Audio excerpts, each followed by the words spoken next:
Hello everyone, my self Anamika. तो मैं आज रिविजन कर रही हूँ respiration in plant.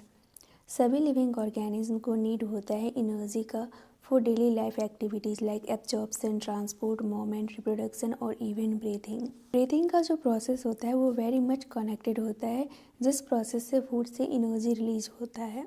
All energy जो रिक्वायर होता है लाइफ प्रोसेस के लिए वो ऑब्टेन होता है मैक्रो मॉलिक्यूल के ऑक्सीडेशन से, एंड ये मैक्रो मॉलिक्यूल को फूड ही बोलते हैं।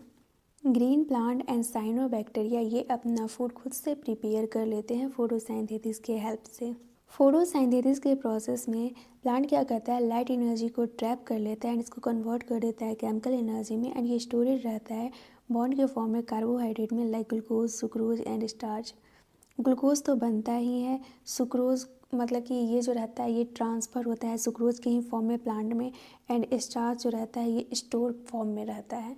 फोटोसिंथेसिस उसी सेल में होता है जिसमें कि प्रेजेंट रहता है क्लोरोप्लास्ट, एंड वो भी सुपरफिशियल लेयर में। ग्रीन प्लांट तो फोटोसिंथेसिस करके अपना फूड प्रिपेयर कर लेता है, बट नॉन ग्रीन पार्ट में फोटोसिंथेसिस नहीं होता है तो ये अपना फूड प्रिपेयर नहीं कर पाता है, बट नॉन ग्रीन पार्ट को भी फूड का नीड होता है ऑक्सीडेशन के लिए।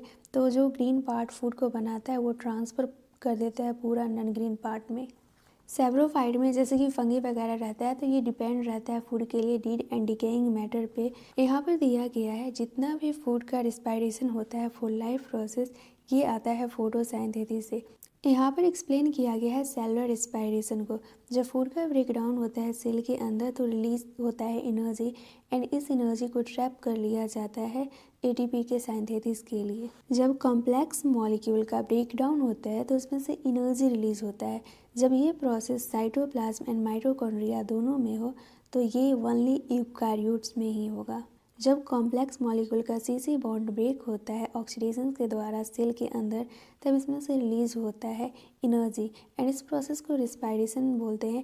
एंड जो इस प्रोसेस में कंपाउंड ऑक्सीडाइज हो जाता है उसको रिस्पायरेटरी सबस्ट्रेट बोलते हैं। वैसे तो रिस्पायरेटरी सबस्ट्रेट में जनरली होता है कार्बोहाइड्रेट जिसके ऑक्सीडाइज होने से एनर्जी रिलीज होता है, बट रिस्पायरेटरी सबस्ट्रेट में प्रोटीन, फैट या इवन ऑर्गेनिक एसिड भी आ सकता है। जब कार्बोहाइड्रेट का ऑक्सीडेशन होता है तो इसमें एनर्जी रिलीज होता है। ये एनर्जी एक बार में ही रिलीज नहीं हो जाता है, ये स्लो स्टेप वाइज में होता है, एंड ये रिएक्शन को कंट्रोल करता है एंजाइम। एंड ये जो एनर्जी रिलीज हो रहा है इसको ट्रैप कर लिया जाता है केमिकल एनर्जी में एटीपी के फॉर्म में। एनर्जी जो रिलीज़ होता है रिस्पायरेशन में इसको डायरेक्टली यूज़ नहीं किया जा सकता है, बट एटीपी को डायरेक्टली यूज़ किया जा सकता है क्योंकि एटीपी जो होता है ये एनर्जी करेंसी होता है। एटीपी का use also other energy requiring process में भी किया जा सकता है, एंड जब रिस्पायरेशन होता है तो इसमें अदर कार्बन स्केलेटन भी प्रोड्यूस होता है तो इसको यूज़ कर लिया जाता है बायोसिंथेसिस में, मतलब कि कोई भी चीज़ वेस्ट नहीं जाता। नेक्स्ट है डू प्लांट ब्रेथ। प्लांट को भी नीड होता है O2 रिस्पायरेशन के लिए, एंड ये भी आउट करता है कार्बन डाइऑक्साइड। प्लांट में गैसेस एक्सचेंज होता है स्टोमाटा एंड लेंटिकल के हेल्प से।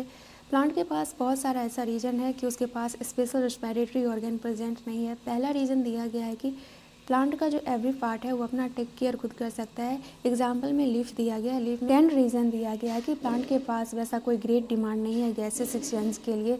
रूट, स्टेम एंड लीव्स में जो रहता है respire rate compare to animal बहुत ज़्यादा कम रहता है कि प्लांट में मतलब कि जो बहुत बड़ा बड़ा प्लांट रहता है उसमें गैसेस डिफ्यूजन पॉसिबल ही नहीं है। लिविंग सेल जो प्लांट में रहता है वो सरफेस पे प्रेजेंट रहता है, एकदम डीप में नहीं प्रेजेंट रहता है। ये लाइन लिप्स के लिए ट्रू है, बट वही पूछ रहा है कि जो थिक उड़ी स्टेम एंड रूट्स वगैरह रहता है ये सब में क्या होता है। तो स्टेम में जो लिविंग सेल रहता है ये प्रेजेंट रहता है, बार्क जो रहता है उसके जस्ट इनसाइड प्रेजेंट रहता है, एंड जो इसके मिडिल में जो होता है वो डेड सेल रहता है, एंड ये ओनली सपोर्ट करता है मैकेनिकल, एंड इसमें गैसेस एक्सचेंज होता है स्टेम में लेंटिकल के हेल्प से।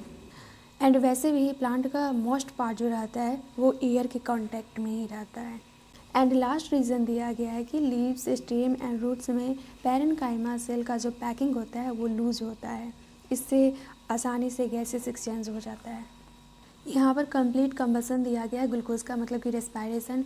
यहाँ पे ग्लूकोज है, O2 है, यहाँ पे कार्बन डाइऑक्साइड बना, वाटर बना, एंड एनर्जी रिलीज हुआ। ये जो एनर्जी रिलीज हुआ इसको सेल यूटिलाइज कर लेता है एंड सिंथेसिस करता है ऑर्गन मॉलिक्यूल को जो कि सेल को रिक्वायर होता है।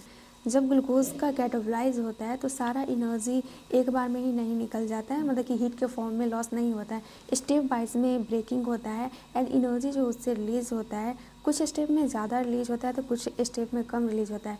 वहीं यहाँ पे बोला गया है couple ATP synthesis. Couple ATP synthesis का मतलब होता है कि एडीपी प्लस पीआई मिलकर एटीपी बना लेता है, वही बोला गया है यहाँ पे। रेस्पायरेशन में ऑक्सीजन यूटिलाइज होता है।